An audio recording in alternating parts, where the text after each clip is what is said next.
Well, I've been busy all day working on this part, this ash pan. I only put in one screw, is all I've had time for, but I realigned everything.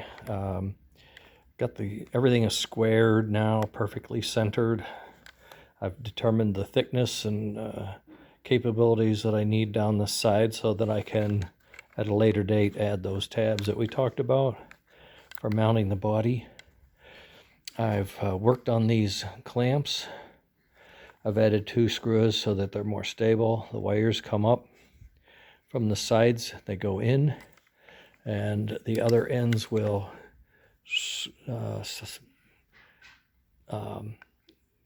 socket in, and it will also be clamped on this end once it's in. So yeah, you would be able to see it from the top, but not the side. You'll just see wires coming out, okay? And I've moved the pivot out. I know it's more near the end, which isn't really great because of the leverage that has if it's on the curve, but I also had to have room for my connector to pass by these clamps. So I put it out on the end. I have lots of movement there, and I think we're going to be just fine with the revised tenders that I've put together. And I think this is going to be just fine, just fine. I could extend the ash pan out to make that a straight entry point or something like that. I don't know. We'll see. See what we need. See what we need to do. How everything looks. And where the tender is going to be coming in.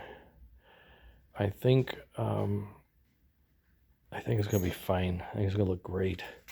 Oh, and I found I put a 440 tap into these openings here to screw the pieces up into the cab frame, so that's going to work out well too. So I think we're on the mend. We're on the downside now, because I know how everything is going to fit in here and how it's going to work.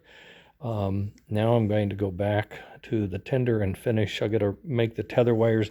I'm going to put my connector on and measure the length that I need to make those tender connectors, and then I'll put those together, solder them in, and then plug them in here, and then give them a test, put them on the rails, make sure I don't have any binding and dragging and whatnot.